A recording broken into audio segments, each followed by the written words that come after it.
Good afternoon. I'm Edie, and I'm an educator at John Bunker Sands Wetland Center. It's a little rainy today, so I'm having to sit under my porch, my patio porch, to talk with you about two more itchy plants. Did you guys talk about poison ivy in your home? Did you go out and practice finding it and identifying it? Well, I hope so that you'll know what it looks like. Now we've got two plants to talk about today, but first I'm going to count for 15 seconds, and I would like for you to go get a pencil and paper for the quiz at the end. All right?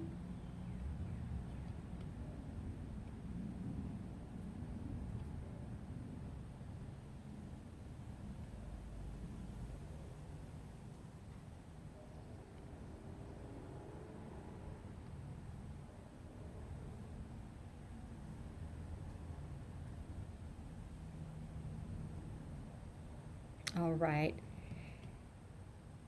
Let's talk about poison ivy for just a second. Do you remember the little rhyme? Leaves of three, don't touch me. Well, that is supposed to help you remember what it looks like. Our next plant that we're working with is called bedstraw. Now, bedstraw has a lot of uses, and the pioneers in our country would use bedstraw for a lot of different things. Some of it was used for medicinal purposes. You know, they were traveling in wagon trains in the wagon, covered wagon, and they would have issues with their health, and they didn't have a pharmacy or a drugstore to go to, of course, so they used what they found in nature. Now, here's a picture of bedstraw. All right, bedstraw is a vine. This is a dried piece. It's all about gone right now in the beds. This is one long piece, and bedstraw also has another name, and it's called sticky willy. All right, it sticks to everything, and it has little tiny burrs on its leaves and stem, and that's what causes it to stick to you. So let's take a look. I'm going to go ahead and open this. This is not as actually poisonous as the other plants were, so I can take this out and show you a little bit more closely where those little burrs are.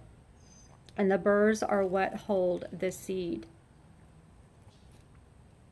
All right, there's one right here where my finger is. You see that little grayish piece on that stem?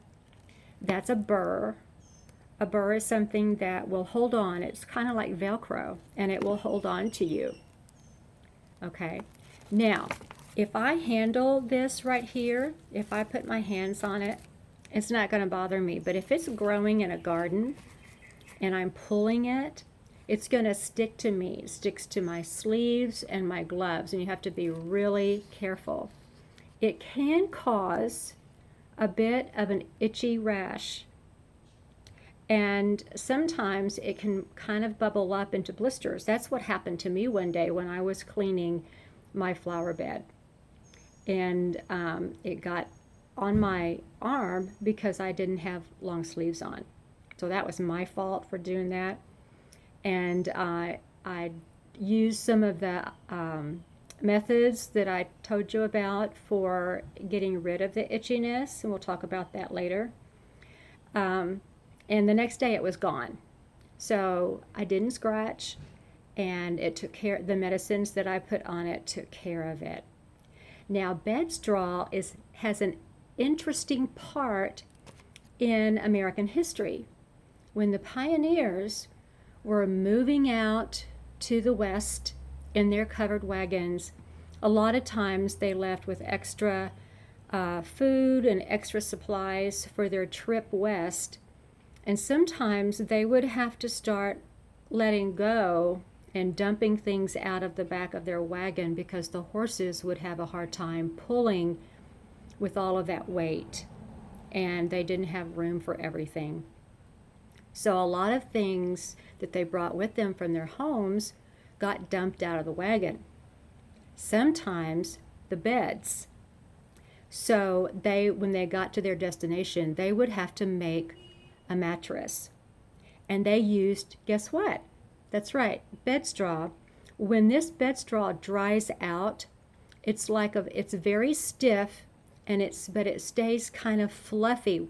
They would get a lot of it, press it together, and the ladies would sew a mattress cover. They would stuff that mattress cover with the bed straw and stitch it up, and there's your mattress. Now when it got all crunched down, they would have to open the mattress and refill it with the dried bed straw. Pretty cool, right? And I imagine we could do the same thing, but we could do something for fun. All right? So that's bed straw. The down, not down, but the Dawn wash with water and maybe some aloe gel or some of the things we talked about last week will help get that itch off.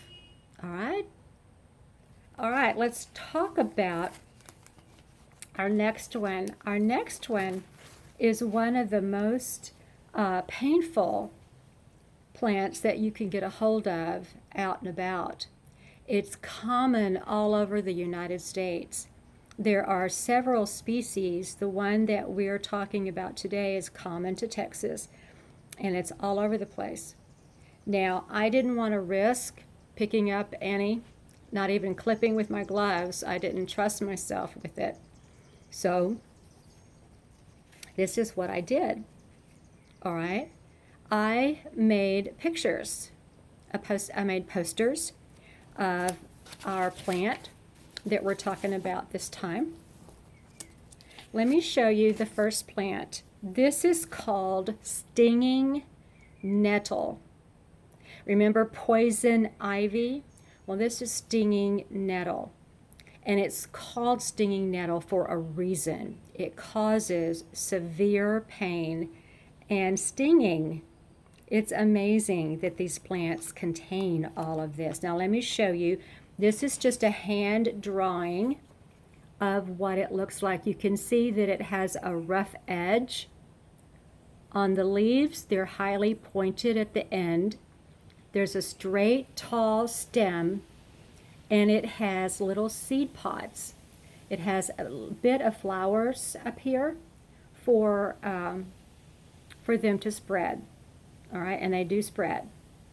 So that is what it looks like, just a single plant. All right, let's look at it here. Now in the springtime, when it's first budding out, this is what it looks like. And you can see, this is a photograph of a real nettle. You can see it has sort of a heart-shaped leaf, okay? And it has the veins going to each edge, and it is a serrated edge, meaning that it's a jagged edge. All right, in the springtime it's really green. Okay, now in late summer and in the fall, it can grow to be 3 to 4 feet tall. The leaves still look the same, you can see them right here, but it grows really tall. In the summertime, it's easier to see at that point as you're walking through. Now, let me just tell you what happens with stinging nettle. Nettle has hairs on it, on the leaves and on the stems. Those leaves and stems, those hairs that are on the leaves and stems, are like little tiny drinking straws, and they are connected to the leaves and to the stem, and they're pointed at the end. And when you touch it, these little hairs stick in your skin like a needle when you get a shot at the doctor's office. All right, so let me show you a picture of what those look like. All right, I'm holding it as closely as I can. Do you see those hairs right along this stem? All right, and up and down the stem here. And you can see some at the corners of the leaves. But the stems are the ones that cause the most problem. All right, now I'm going to show you a close-up of those little hairs. They're not going to look so little here. Take a look. Here is a stem of the nettle plant. These are highly magnified pictures of what those hairs look like. Because if you don't see them, you won't be as afraid of them. I think this is pretty creepy looking. But these will actually stick. They contain 3 different chemicals. I don't have the names. They're too big. 3 chemicals. Remember poison ivy just had the one. This one has 3 chemicals in it that will itch your skin if you touch it. The minute you touch it, they're going to be in your skin, and it continues to give you discomfort. Now let's talk about fixing this problem that you get when you touch stinging nettle. All right? The first thing you want to do is let your arm or leg, leave it alone for about 10 minutes. Just bear it down for about 10 minutes. They want the chemical to dry that's on your skin. It actually can be some liquid of the chemical on your arm or your leg, wherever it's touched you. Then what you're going to do is after 10 minutes, you're going to wash with soap and water. Remember when we did our poison ivy, we talked about using Dawn soap with water. Okay. Now, in this meantime, you're not going to be rubbing or scratching, because you're going to put more of that chemical down inside your skin, which will make a recovery from this a little bit longer. All right. The next step is going to be to pat it dry. Okay. Now, after you pat it dry, you're going to take a piece of tape, strong tape like packing tape, or even a piece of duct tape, and you're going to apply it to your arm. I'll show you what's going on here, because those little hairs that are pointed, remember, they're going to be on your skin, and you want to get them out.